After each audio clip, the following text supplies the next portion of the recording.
My child, God says, I'm about to show you something truly surprising about your life, something that will change everything.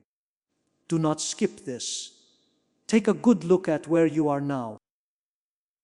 Don't look in anger or sadness because of all the things that haven't changed yet.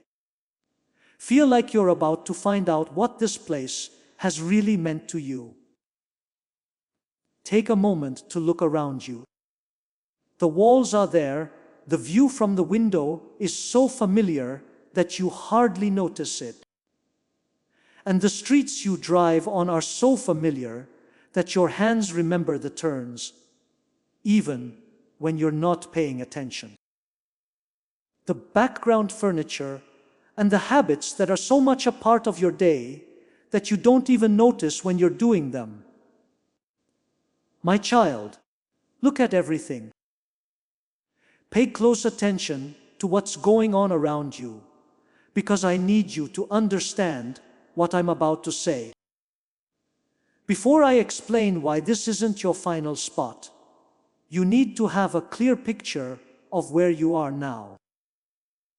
It's been hard for you to deal with a certain kind of pressure that doesn't seem to have a clear cause. So the usual solutions don't seem to work. You've thought about it and prayed. You've tried to figure it out. You've been telling yourself that it's just that you're unhappy, not thankful, or going through a tough time of the year. Those ideas don't make the restlessness go away, though, because they're wrong. There is no spiritual issue that needs to be fixed with the restlessness. This is a spiritual message that you need to understand. I'm going to tell you what it means now, because you've been missing it for so long that this mistake has cost you something. I want to give you back a true understanding of what I am doing in and for you right now. I know you feel pressured, my beloved, like the walls of your current life are slowly closing in on you. That the space that used to feel good isn't big enough for the person you've become, and that you're living in a container made for an older version of yourself that time has grown past. That restlessness isn't anxiety. It doesn't mean you're broken. It is the clear feeling of a soul that has grown too big for where it is now and can feel the next stage coming soon.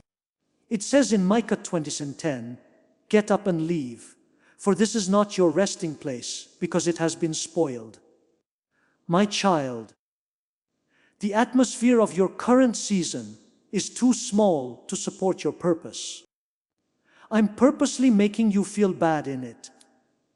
If I let you stay put in a place that isn't good for you anymore, you would give up. And I'm not ready for you to settle for the one. I've made you through the specific burdens you've carried. I'd like to talk about how much that bag has cost you. Everything I have covered across this channel is now in one place. The prayers, the teachings, the daily blessings, it is all inside the Daily Miracle Manual. Link in the description. Please know that every seed you plant in this mission grows into a torch that shines in someone else's darkness. Whether by buying a coffee, making a donation, or becoming a member of our community, does not go to a channel. Your actions are supporting a divine mission to save lost souls. But more than your support, we want your presence. When you head to our community through the link in the description or the pinned comment, you aren't just visiting a site. You are entering a community of like-minded believers. This is a sanctuary where you can post your prayer requests, lift up the burdens of others, and engage in daily discussions with a family that speaks the language of faith. Whether you are joining one of our membership tiers for deeper study, sowing a seed of faith, or simply joining our daily morning prayers, you are helping us build a global altar of worship. Heaven moves through willing voices, but it grows through a community that stands together. Each gift you give acts as living water for those in our community seeking healing and hope. Give, and it will be given to you, is the promise that sustains our shared mission. I invite you now to step out of the shadows and into this circle of prayer. Come with purpose, join the conversation, and plant your seed in fertile ground. Let's open the heavens together. Release your seed today, join our community, and see what God brings back into your life. Not in a way that is sped up to make it easier to hear, but in the right way. Because it is only fair that I tell you the whole truth about what I am about to say. What you've done is figure things out.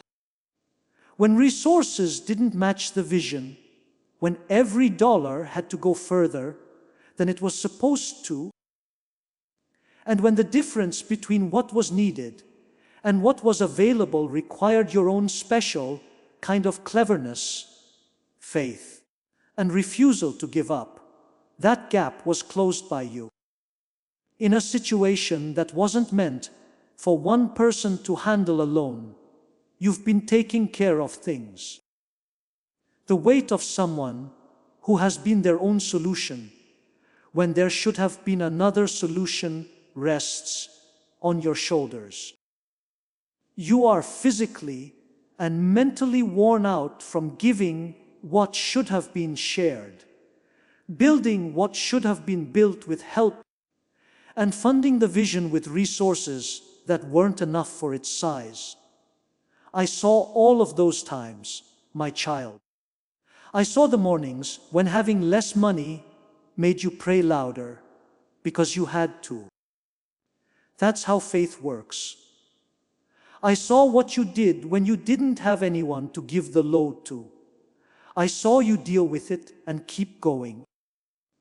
I saw you do miracles with what you had and then have faith for the next one. And I want you to know that I have not forgotten how much those times cost you. The problem I'm writing about in this message is the stress that comes with carrying something by yourself when it was meant to be done by a group. I'm not sending you a correction to carry. I'm sending help for it. You are being sent the person who will bring the specific kind of provision that will finally make sense of the math that you are having to do this season. Right. I have been the one holding everything together with barely enough. I know what it costs. In the comments section. That's not being rude. That is the honest truth about what this wilderness season has asked of you. Say it without making it less important. I need to clear up a misunderstanding about what I'm sending that has been stopping you and making it hard for you to receive what's coming. You've been praying for love in the same way that someone who is carrying too much alone does. You've been praying for love as the relief that comes from being with someone, feeling warm, and not being the only person in the room in your life. You thought about the person who is coming mostly as a friend, and finally having someone with you at events where their absence has been most noticeable, like dinners. Of the unique warmth that comes from knowing that someone chose you and that choice is real. I care about every part of what your heart has longed for in those prayers, my child. But you need to know that what I'm sending you is bigger than what you think your prayer means. A lot bigger. And if you look at this arrival through a too small lens, you will miss the blessing's real purpose. You won't be lonely because I'm not sending you a lover. I'm sending you a way to get around. I want to say that again because hearing it the first time might have made you not want to do it. And I want to talk about that right away. This wealthy soulmate I'm sending you is a divine vehicle, specially designed by the person who knew that your calling is too big for the place you are now. That the vision I gave you needs land you don't have access to, and that the resources you need for your mission are not in the wilderness. To begin with, the wilderness is the place before the territory, and the territory needs more than just someone who wants to go there. It also needs someone who can get them there. Just think about what I did for Jake. From the depths of betrayal to the palace of Egypt, his son Joseph had been raised. Joseph was in charge of the resources of a whole country, and his father Jacob, to whom I had made the promise, was living in Canaan during a famine. Jabez had the promise, but not the tools to move. He was meant to be in Egypt, in Goshen, in the land I had set aside for his family. That being said, Jacob's resources were not able to get him from where he was to where I had planned for him to be. So Joseph, because he was in charge, sent a specific message. Genesis 45:2-7 says that Jacob's spirit came back to life when he saw the wagons that Joseph had sent to carry him. My child, the wagons, not a letter, a promise, or some praise. Moving Jacob from the land of plenty to the land of plenty was made possible by wagons, a transportation system paid for by Egypt's resources. When Joseph said Jacob was alive, his spirit didn't come back to life. It came back to life when Jacob saw the wagons and realized that the promise was not only real, but also backed up by resources. Right now, you are Jacob. You have the promise. You carry the covenant, the calling, and the specific vision I gave you before you even knew you had it. But you are in Canaan during a famine, which is not a good place for what I gave you to grow, so I sent wagons.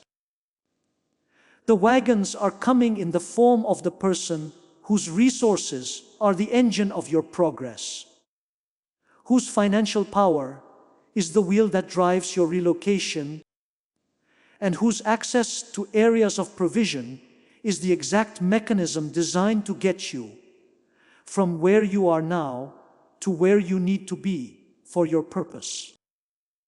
The complete guide, every daily prayer, every spiritual tool, everything I've put together to help you grow your faith is down in the description. It's called the Daily Miracle Manual. Now, stay right here with me, because as this awakening grows inside you, know that helping with this mission is not a joke. It is a sign from God. You can support this work through the link in the description or the pinned comment, whether by buying a coffee, making a donation, or becoming a member of our community. By doing so, you become part of Jesus' plan to save souls who are still stuck in fog. Every seed turns into light that fights against darkness. If you water others, you will be watered yourself, Jesus says. This is not history, it is a living promise about your future. Come into this moment with faith and a plan. What God has already planned for your life can be unlocked through your giving. You can write, I am not a charity case. I am a spiritual security system below. As I go on, the truth about what you are will become clear.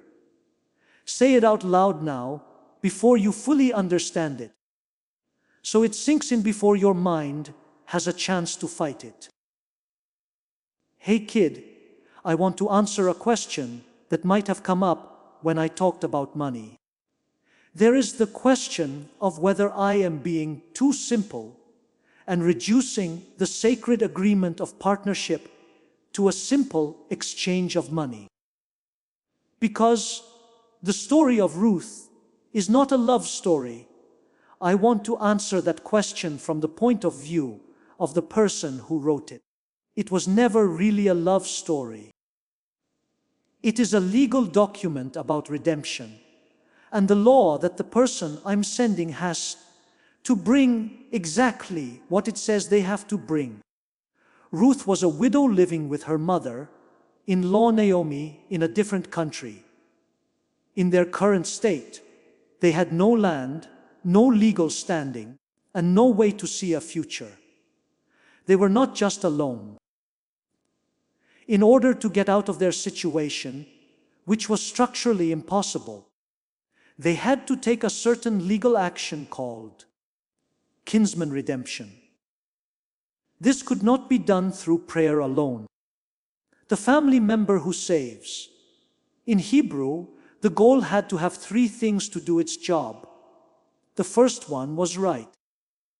In order to be able to act for them, he had to be a blood relative. The will was the second. He had to choose to use that right, because it wouldn't help him if he didn't want to. But the third, my beloved, is the one that the church has failed to teach most of the time. The one that changes why Boaz was important in every way. The third need was the way to do it. He had to have enough money to pay the price of redemption and forgive his sins so that the possibilities of the future could be realized. Ruth 2:1 says that Boaz was a strong and wealthy man. The Bible talks about his wealth before it talks about his character. That wasn't because he was richer than good character, but because his wealth made him fit the role he was called to play. Boaz could not have saved Ruth, even if he was good, willing, and could build relationships in every way, but he did not have enough money. The price of redemption was too high for him to pay. His kindness would have been enough to make things better if he didn't have the power to do anything about it. And I didn't send Ruth someone who would feel sorry for her while she was hurt. I sent her a redeemer who could do something. My child, I want you to know what this means for you. You have been given a very big vision right now, but you can't afford to carry it out with the money you have now. You need money to build businesses, reach people, break generational patterns, and claim land. The wilderness can't give you that money. I'm not going to look at your situation and say, I'll send you a prayer partner. The cost of the vision is clear in my mind as I look at your situation.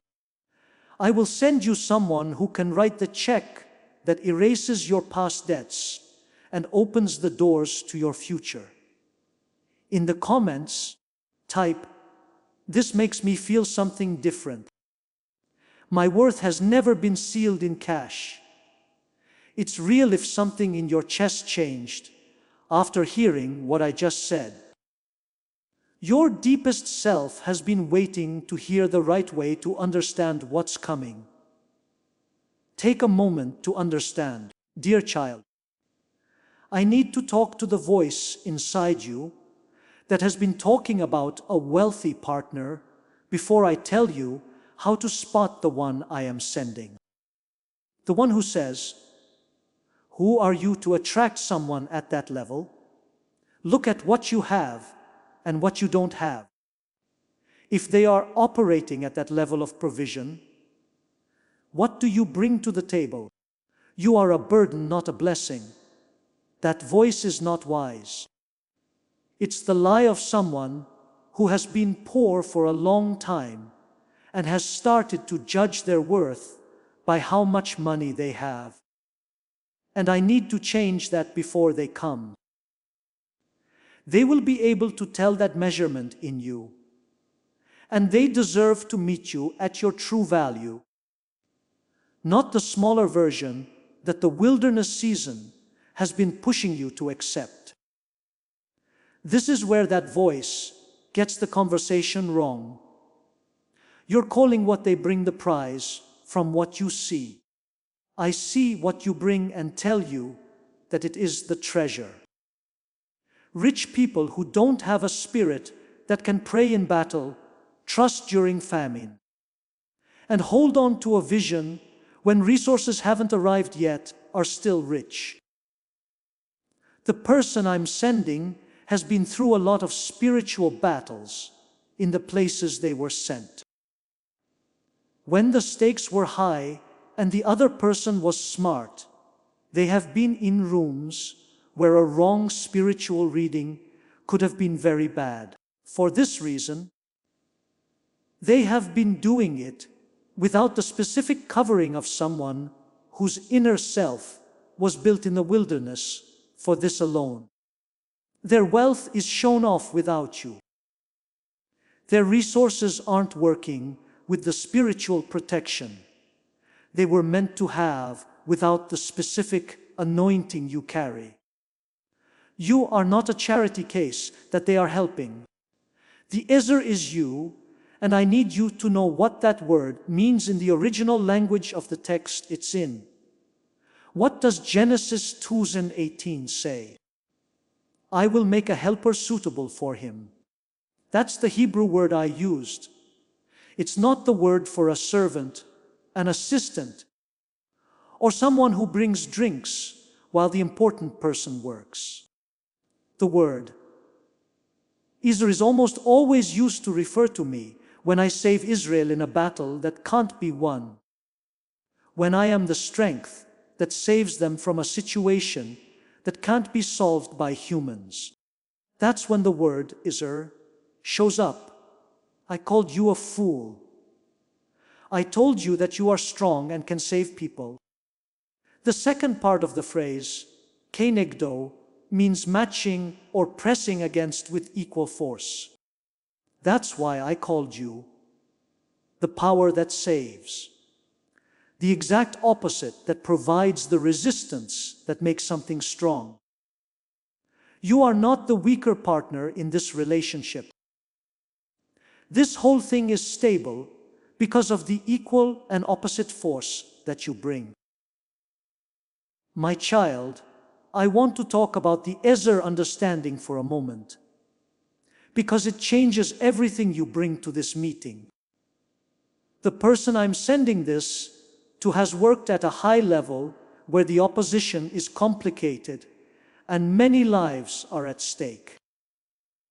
They will have been in places where money choices have huge effects that most people never have to deal with. They will have learned a certain skill in the outside world that has been both their strength and their weakness.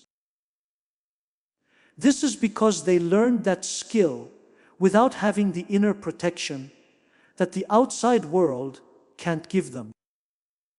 In those rooms, when the stakes are high, when there is specific spiritual warfare in the form of business decisions, relationship pressure, and the temptations that come with having a lot of money, they were exposed in the same way that someone working without spiritual cover is exposed. They felt it. It's a unique feeling to be in a place where the opposition is smarter than normal preparation can handle, and where the intuition that would stop an attack before it hits has not been available because the person who is supposed to carry that intuition has not yet arrived. You are that person, my love. Your training in the wilderness, where you learned to recognize opposition before it's obvious, to pray into situations before the natural evidence has shown itself. And to hold on to a vision, even when everything around you seems to be against it, was not your suffering. It helped you get ready for the job I'm sending you to. Finally, I want you to hear something important about what I am building when I put you two together. You've heard a version of this that focuses on happiness, that I bring people together to make them feel at ease and happy, and to give them the warmth of having a partner in the normal sense of the word. That version isn't wrong, but it's missing a lot of information. I bring together two powerful spirits to make them dangerous. Because he has seen what happens when your spiritual authority meets their financial authority. The enemy has been fighting your love life with such steady and smart opposition. He has also been attacking the resources of the person I call. When these two things come together, they make a power that weakens the strongholds he has kept in the places I'm calling you both to. It's not a marriage. Now there is a merger. When your spiritual enemies can see, pray, cover, and stop you, and they can also fund, build, access, and influence you. Since this happened, I now have a weapon that can reach and attack areas that neither of you could have taken with just your own resources. I know the plans I have for you, says the Lord in Jeremiah 29:11, plans to prosper you and not to harm you, plans to give you hope and a future. The plan, my child, isn't just for you to do well as individuals. The enemy knows you're coming and has been trying to stop you since before you even knew what you were carrying. It is your joint operation as a unit that I put together just for this mission. Type, I get this. My true love isn't just coming to love me. They're coming to move me. In the remarks, what you get from what I send changes when you own the whole thing I send. Get the full scope before I talk to you about the one I'm sending. I have to talk about the fakes, because the enemy has seen the timeline and knows that the fake one is most vulnerable when the real blessing is about to come. He doesn't try to stop you by saying something clearly wrong. He's not really that stupid. He tries to stop you by giving you something that looks 90% like the promise. This is done so that you can only see the difference. If you have the sharp mind that comes from knowing what you're really looking for, this is the first fake I want you to spot. I'll call it the controller. This person comes with things to offer. When you need money, they can step in and start helping you right away, which makes you feel grateful, relieved, and comfortable because you're finally getting help. But pay attention to the reason for the gift. My child, the controller is kind, but there is an unspoken but very real contract that goes along with it. My promise buys your obedience. The contract says, you can feel how the mood in the room changes when you don't agree with them. When their vision doesn't match yours, they will only support you if your vision matches theirs. They will show this through tone and withdrawal rather than by saying it directly. They are drawn to your light and want to take it over instead of working with it. They will move you, but it will be to a golden cage instead of the place where you belong. I didn't send you a Pharaoh. I sent you a Boaz. Boaz raised Ruth's status by protecting her, but Pharaoh raised Israel's material status while limiting their freedom. If the offer comes with a catch, it's not from me. I'm going to call the second fake the stagnant soul. This person is really nice. There is no doubt that they love you and have a genuine faith in you, but they are afraid of change.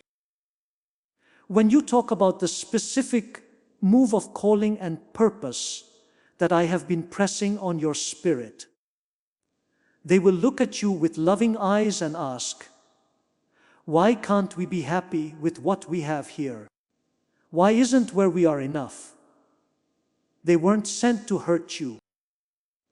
They were sent to hold you. And being held in a place you no longer belong is still being held in a place you no longer belong, even if it's done with love. Isaiah 4:19 says, look, I'm making a change. I'm sending someone who can see the new thing and be happy about it. The soul that is stuck can't. They're an anchor, and I didn't make you to be an anchor. I made you so that you can move. Another thing I want to talk about is the inner signal that helps you make up your mind when you're looking at someone who looks 90% like the promise, but you can't decide if the last 10% means they're not the one. It's not intellectual, the signal. It has a body. It's a certain response in your body that happens faster than you can think and gives you a correct answer before your mind has a chance to make a strong case for either side. Your mind might get excited when the fake comes into your life because it looks enough like the promise to give you hope. But your body will feel something else. A tight feeling in the middle of your chest that isn't quite anxiety, but feels like it. A slight loss of peace in a place where peace usually exists. A certain kind of unease that you might want to brush off as fear of being open or old pain from the past. Since those are easy ways to ignore the sign and keep going. Do not pass it by. In Colossians 3:15, it says, let the peace of God rule in your hearts. In that text, the word for rule means to be in charge. The umpire's call is final. The umpire has made a call when there is no peace. Take the call. The third fake is meant to divert attention. The main sign is how strong the first connection was. Conversations create a unique kind of electricity that feels like confirmation because they are so different from what usually happens. The chemistry is amazing and they know each other right away. But keep an eye on the results too, my love. If you want the full guide with every prayer and lesson I've compiled for this community, check the description for the Daily Miracle Manual. You are about to enter your divine future, but remember, this breakthrough is not for you alone. Your testimony is the bridge someone else will use to reach their own miracle. Archangel Michael is inviting you to visit community through the link in the description or the pinned comment. Whether by buying a coffee, making a donation, or becoming a member of our community does not go to a channel. Your actions are supporting a divine mission to save lost souls. By joining our like-minded community, you are no longer praying in isolation. You are adding your voice to a global sanctuary where we discuss the Word daily and stand in the gap for one another. This is not poetry when Jesus says, "Give and heaven will open over you." On this platform, every seed you plant turns into oil for your destiny, fire for your calling, and a hedge of safety for your family. Now is your time. Step into our community prayer wall, share your heart, and as you give, watch God multiply what you let go of. Let's finish this journey together. Visit our community now, join the family, and see your heavens open. Not just how you feel. Has your prayer life gotten better or worse since this person came into your life? Does the vision I gave you seem clearer or less clear? Is your calling becoming clearer, or are you using the energy that belongs to your calling to deal with the problems in your relationship? The distractor drains your spiritual energy quickly because it knows that if you're tired, when the real thing comes, you won't be able to tell the difference. If the link costs you your anointing, it's not my fault. Type, I let go of the belief that my lack makes me unqualified. That's what I bring that money can't buy. That specific act of letting go of that belief is what gets you ready to receive the one I'm sending. Let go of it now, and let the real knowledge of your worth take its place. Now, my child, let me talk about how you need to get ready on the inside for them to come. What I'm sending you is for a spiritual level of action that needs you to let go of some things before the meeting. The person who comes with food for your next season will be able to sense the spiritual energy of your inner self before they know anything about your past. They will know, in the way that spirits meant for important jobs know, whether they are meeting someone who is ready or someone who is still carrying the scars of what the wilderness did to them. I want to show you a process from the book of Esther that you can use as a guide. The 12 months of preparation Esther went through before she could meet the king. For 6 months, they used the bitter herb myrrh oil to clean them. 6 months of sweet scent, which is the exact preparation for presence. It wasn't just for show that they were ready. It had to be done. The presence she was getting ready to enter required her to be in a certain state of mind. And getting ready was the process of getting to that state. If you still smell what the last season did to you, you can't make a promise as important as the one I'm talking about. It's not that you're dirty, but that the residue of the wrong things makes it hard to get the right thing. I'm going to call the first step of getting ready Huayal of healing. There are a lot of you who are praying for this one to come while still carrying the fingerprints of the last person who misused what you gave them. The anger from someone who took what you gave them and used it in a way that made you feel less, not more. The person who lied to you built up walls around you that make it harder to accept truth in the future because your ability to receive it was harmed. I need you to remove those fingerprints, not because the people who left them didn't do what they did, but because bringing evidence of their wrongdoing into the new covenant ruins what it's meant to do. As you read these words, let the healing oil move through the parts of yourself where those fingerprints are still present. Tell each one, I forgive the debt you owe me. I no longer need to say sorry. I'm cleaning this up for the time of year when I need to be open on the inside. Changing the way you talk about what I'm doing is the second part of getting ready. It's called the garment of praise. You can't talk about lack and get ready to hear the language of abundance at the same time. There is a frequency that the provision cannot find when you look at your bank account and talk about the current balance instead of what I have told you. If you talk about being behind, forgotten, or still waiting, You sound like someone who doesn't think the wagons are coming yet. You should talk about what you believe instead of what you see, since what you see is nothing but an empty space. You won't end up in the wilderness either.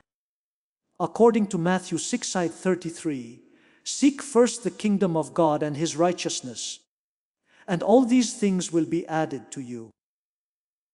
Instead of speaking from what you have, seek first and then speak from what you want. In this talk, I want to talk about the healing power of the oil of myrrh.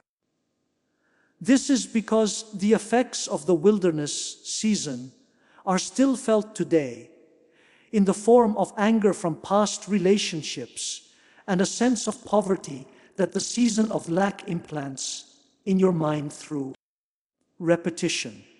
When you've lived with the math of not quite enough for a long time, that math starts to shape how you see everything.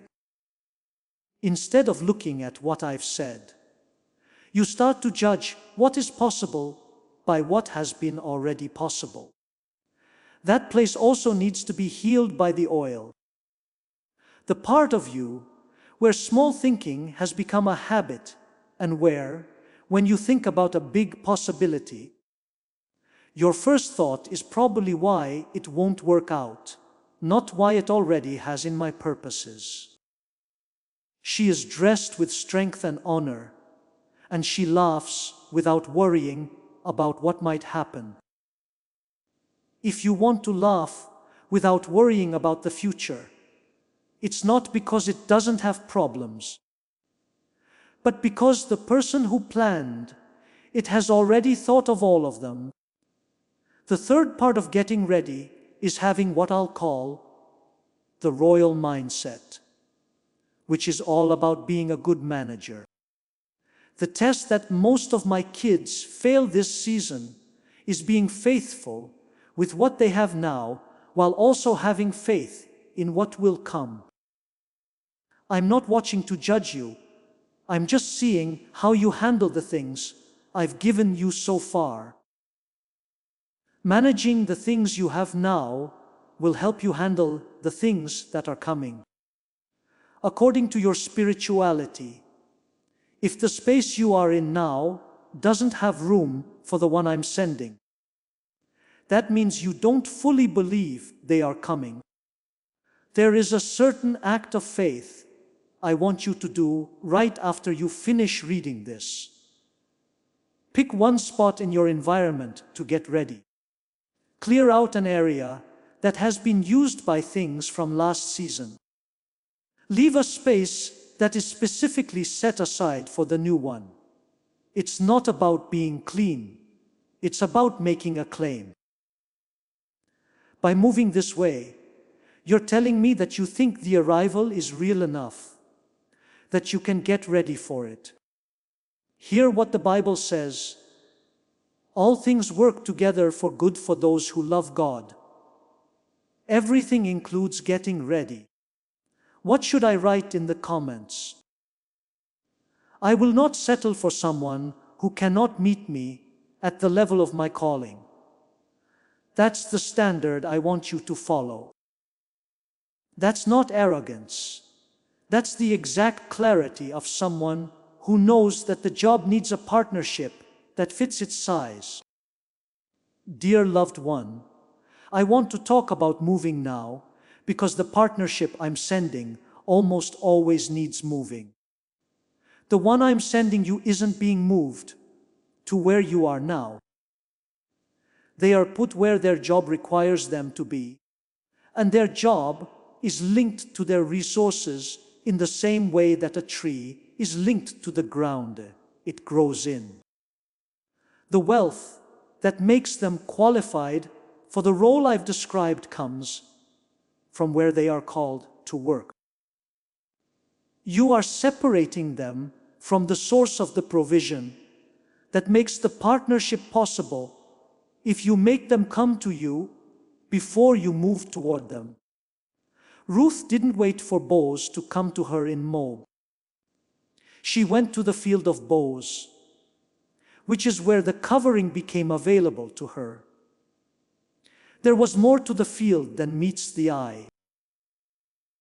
The field was where the provision took place, and her positioning in the field was the act that made the meeting possible. If you're scared of the thought of moving, my child, I want you to see that fear not as a sign that you shouldn't move, but as proof that you are about to do something big. The thing that scares you is the same size as what you're afraid of. I'm not telling you to move without thinking. I want you to move when it's clear that I'm telling you to, and I want you to trust that the clarity will come before you have to make a choice. Psalm 37:4 says, "Delight yourself in the Lord, and He will give you the desires of your heart." The place where both your partnership and your calling can fully operate is one of the things your heart desires. I will make that place clear. I want you to be willing before the clarity comes, because being willing is what makes the clarity possible. I believe God is sending not only a partner, but also a way to make ends meet. And I'm ready in the comments. Being ready does not mean that you have no fear. Ready means you're ready to move when I say move, even if you're scared. Call it out. My child, there is someone in your life who is exactly where you were before this word reached you. That person is praying for love in a way that is too small, and they haven't yet had their view corrected, so that they can see that what I'm sending is bigger than what their view allows. They haven't yet realized that their restlessness isn't just sadness, but the feeling of growing too big for a space that was never meant to be permanent. They need to hear what you just heard before the fake shows up at the exact time when people are most vulnerable, right before the real thing. If you want to help this ministry and get this message to someone who needs it before the window closes, click on the link below or scan the QR code on the screen. Plant a seed in the name of the person who is on your mind right now and whose spirit is restless for some reason they can't quite put their finger on. I receive every seed planted for someone who is still only seeing things in a small way, at a time when the right understanding could change everything, as an act of faith on their behalf.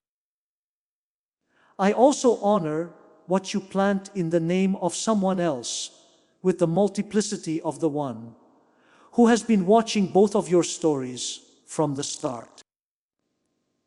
I want to talk about the mission now, my beloved, because the partnership I'm sending you is not the end of your story. It is the way to get to the destination. It wasn't the promise that Joseph sent to Jacob with the cars. They led to the promise. Goshen was the land where the family could grow into the nation I had spoken over them.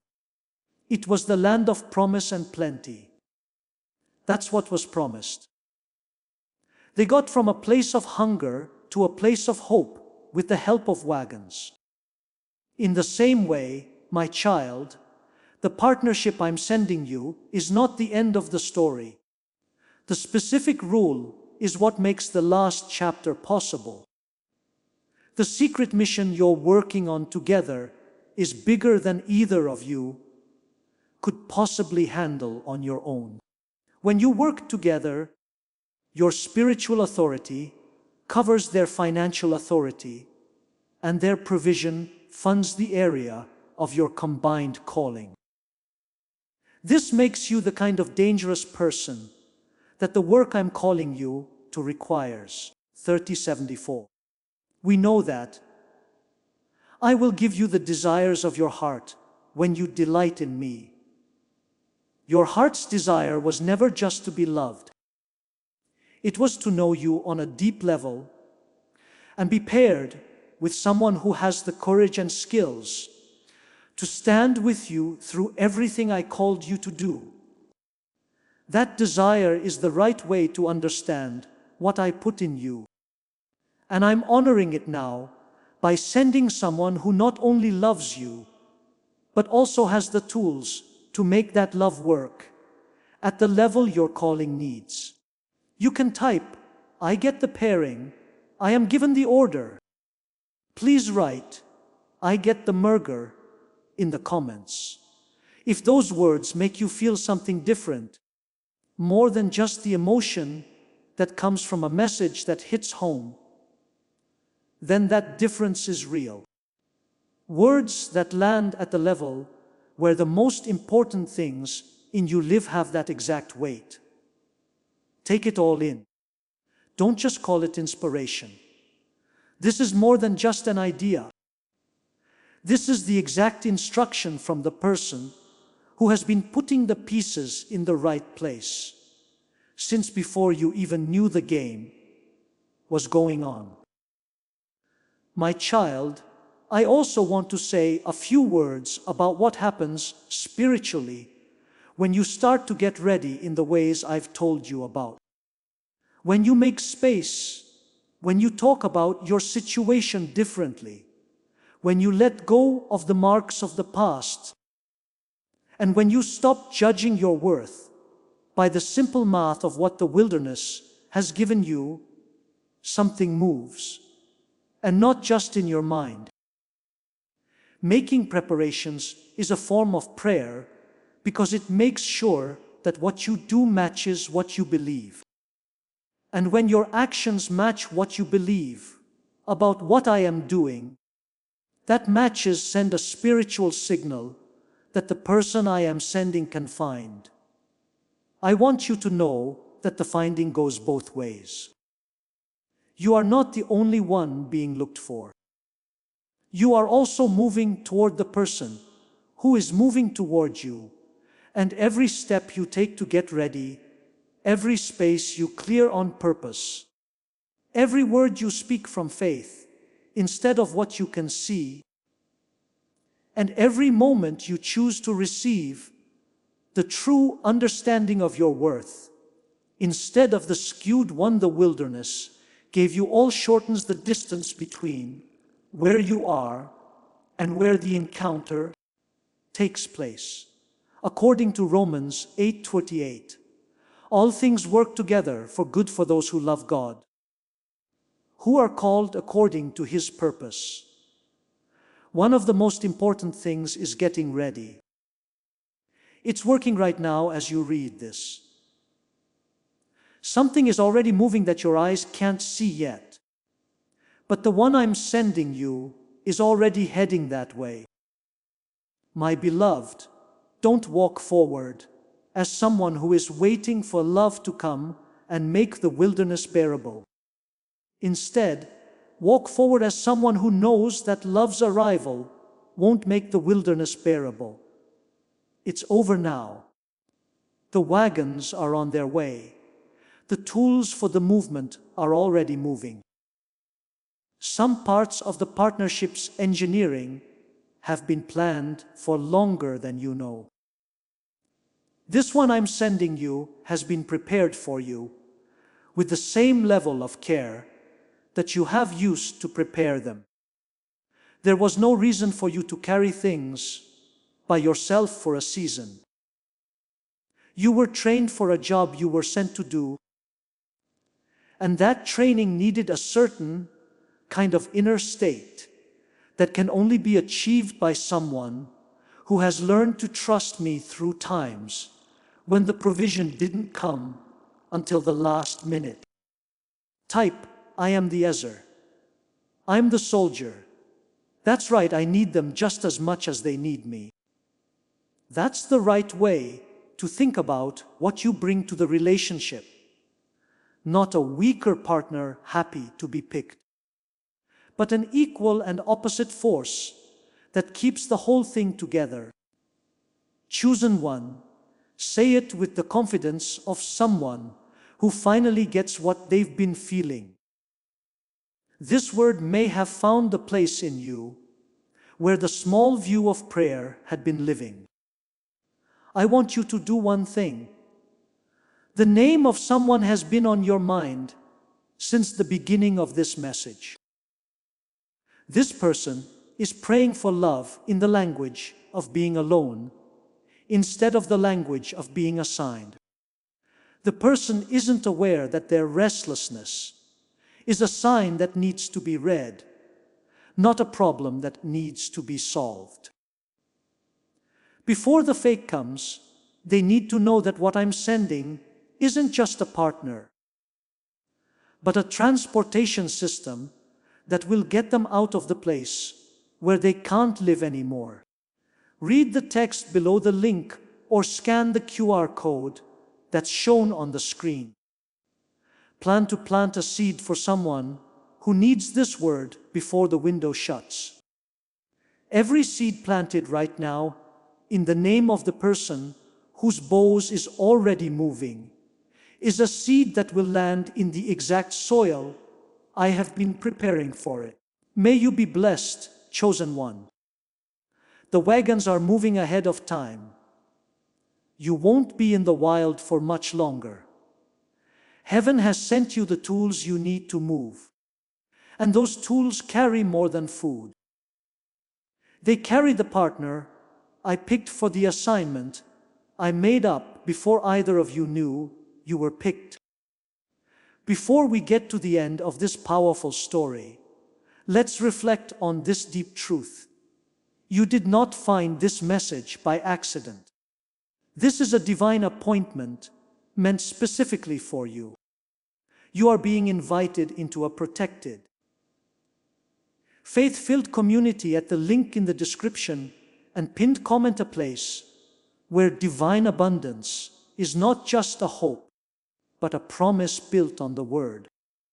By heading to the site right now, you are unlocking access to a sacred community of like-minded believers.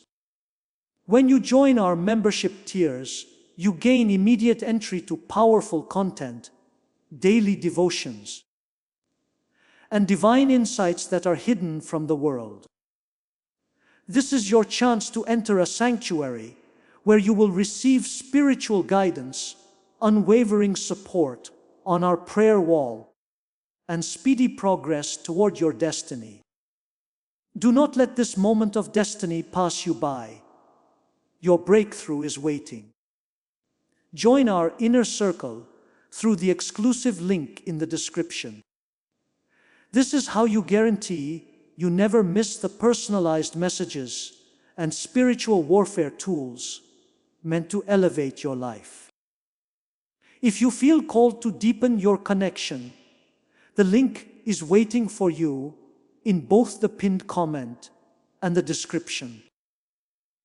For those who want to amplify this work and carry the light home, you can find our guided ebooks and Bibles in the pinned comment.